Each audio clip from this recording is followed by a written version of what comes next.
اور اللہ کی خوشنودی کے لیے حج اور عمرے کو پورا کرو، اور اگر راستے میں روک لیے جاؤ تو جیسی قربانی میسر ہو کر دو، اور جب تک قربانی اپنے مقام پر نہ پہنچ جائے سر نہ منڈاؤ۔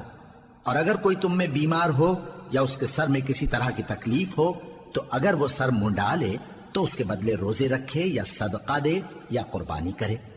پھر جب تکلیف دور ہو کر تم مطمئن ہو جاؤ تو جو تم میں حج کے وقت تک عمرے سے فائدہ اٹھانا چاہے وہ جیسی قربانی میسر ہو کرے، اور جس کو قربانی نہ ملے وہ 3 روزے ایام حج میں رکھے اور 7 جب واپس ہو، یہ پورے 10 ہوئے۔ یہ حکم اس شخص کے لیے ہے جس کے اہل و عیال مکے میں نہ رہتے ہوں۔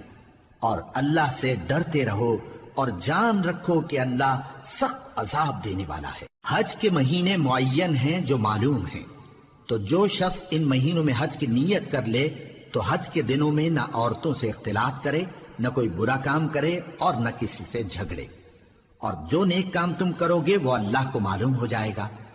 اور زاد راہ یعنی رستے کا خرچ ساتھ لے جاؤ، کیونکہ بہترین زاد راہ پرہیزگاری ہے۔ اور اے اہل عقل، مجھی سے ڈرتے رہو، اس کا تمہیں کچھ گناہ نہیں کہ حج کے دنوں میں بذریعہ تجارت اپنے پروردگار سے روزی طلب کرو۔ اور جب عرفات سے واپس ہونے لگو تو مشعر حرام یعنی مزدلفہ میں اللہ کا ذکر کرو، اور اس طرح ذکر کرو جس طرح اس نے تم کو سکھایا، اور اس سے پیشتر تم لوگ ان طریقوں سے محض ناواقف تھے۔ پھر جہاں سے اور لوگ واپس ہوں وہیں سے تم بھی واپس ہو، اور اللہ سے بخشش مانگو، بے شک اللہ بخشنے والا ہے، رحمت کرنے والا ہے۔ پھر جب حج کے تمام ارکان پورے کر چکو تو مینا میں اللہ کو یاد کرو جس طرح اپنے باپ دادا کو یاد کیا کرتے تھے، بلکہ اس سے بھی زیادہ۔ اور بعض لوگ ایسے ہیں جو اللہ سے التجا کرتے ہیں کہ اے پروردگار ہم کو جو دینا ہے دنیا ہی میں دے دے، اور ایسے لوگوں کا آخرت میں کچھ حصہ نہیں۔ اور بعض ایسے ہیں کہ دعا کرتے ہیں کہ پروردگار ہم کو دنیا میں بھی نعمت عطا فرما اور آخرت میں بھی نعمت بخشیو اور دوزخ کے عذاب سے محفوظ رکھیو۔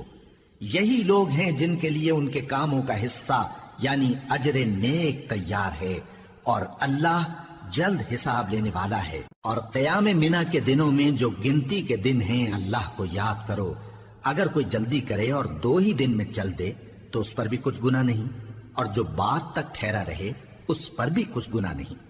یہ باتیں اس شخص کے لیے ہیں جو اللہ سے ڈرے، اور تم لوگ اللہ سے ڈرتے رہو اور جان رکھو کہ تم سب اس کے پاس جمع کیے جاؤ گے۔